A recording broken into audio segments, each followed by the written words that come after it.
Will the Bengals beat the Bills, win their fourth straight game, and well, pick up their first AFC win of the season? Let's get to my keys to victory, plus a prediction for Sunday's game and the latest injury updates right now on Cincinnati Bengals Talk.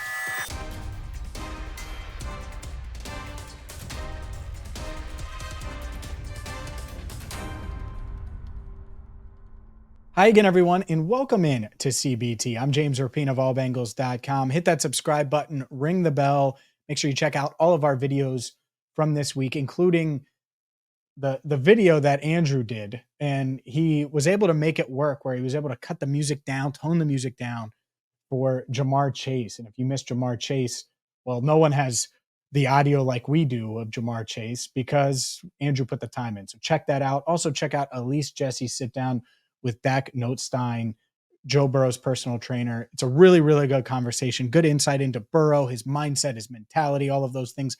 I think even if you're an avid watcher of the channel, an avid Bengals fan, you'll learn a little bit about QB1 by watching that conversation. So shout out to Elise for a great interview. And thanks to Dak for doing the interview as well. And let's dive into, and before I get to my keys to victory, an unfortunate injury. Tycen Anderson, the Bengals backup safety, key special teamer, out for the season with a torn left ACL, suffered it against the 49ers and played through it, which is kind of wild. Didn't think it was much of a serious injury.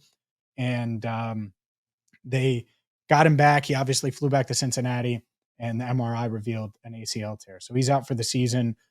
Sucks. I feel bad for Tycen. And obviously he came on the channel, but to me, he's someone I have a really good relationship with. He's really easy to root for. And so rooting for nothing but the best for him in his recovery as he bounces back and hopefully dominates in year 3 of his tenure with the Bengals next season. That said, the Bengals have a lot of injuries. Trey Hendrickson is good to go.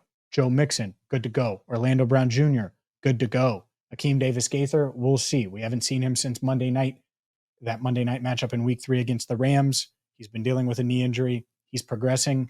Zach Taylor says we'll see on him. Overall, this team relatively healthy. And I know I just mentioned Akeem Davis-Gaither, obviously, and then the Tycen Anderson unfortunate injury there. I wonder if Michael Thomas will get elevated from the practice squad. They do have an open roster spot. We'll see there. Charlie Jones is looming, and his return is looming. So that's one option. Stanley Morgan Jr., they could elevate him too if they're looking for just a special teamer and not necessarily a fourth safety. We'll see what the Bengals do for Sunday's game, but they do have an open roster spot as of right now. That said, let's get to our keys to victory. And key number 1, fast start.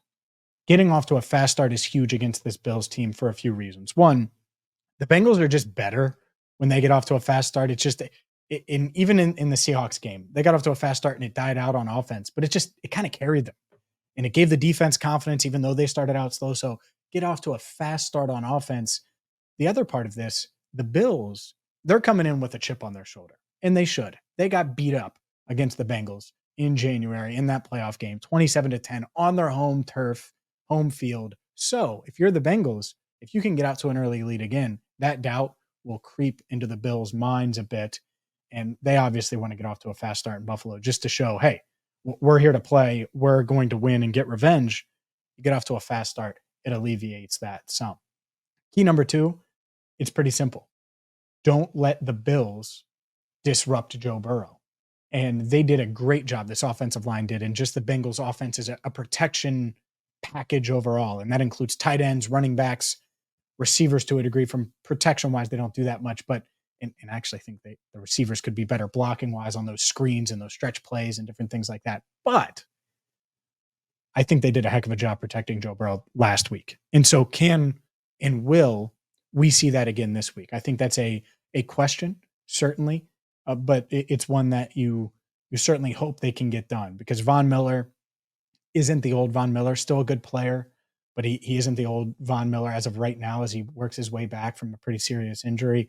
And they have a lot of dudes, but you should be able to contain these guys if this offensive line is as good as I think this offensive line is. So Orlando Brown Jr. was limited all week. Like I said, he's playing. I think Jonah Williams is playing really, really well right now. Kappa got beat a few times last week against really good defensive front, but overall, I think he's playing at a high level. Karras steady as they come. And Cordell Volson, I thought he's taken a step in the past couple of weeks. And the other thing this offensive line did, they established the run. They were opening up holes for Joe Mixon. And that's key number 3. Just be efficient on the ground. I don't think that they're going to run the ball with Joe Mixon 52 times. But last week, it was kind of the blueprint. 16 carries, exactly what you want. He had 87 yards. If you could do that every week, sign the Bengals up, especially because they had a few explosive runs early in the game. Joe Burrow got his legs working as well. So run game, you want it to exist. This is a pass-first offense. They're going to lean on Joe Burrow's right arm. No doubt about it. But it would be nice if both Joes could use their legs on the ground. And let's get to the defense now, because to me, key number 1, it's pretty simple. Key number 1 for the defense, key number 4 overall. Force Josh Allen to make some mistakes.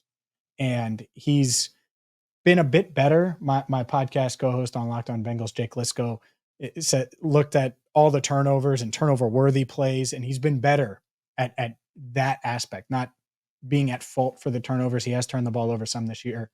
Force some turnovers. The Bengals have done that. That's the theme. The pick 6 against Arizona was such a huge, huge play by Cam Taylor-Britt.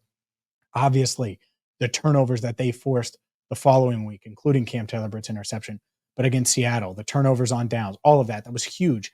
And then last week, we know how important the 2 interceptions were. Jermaine Pratt inside the 10-yard line, and then the Logan Wilson interception kind of sealed the deal and set up the Bengals game. I don't want to say clinching touchdown, but it put the game on ice or close to it when Burrow found Jamar Chase. So finding a way to get to Josh Allen, force him to make mistakes. The Bengals enter week 9 with a plus 10 turnover differential. That is good for second in the NFL. You want to keep that train rolling this week.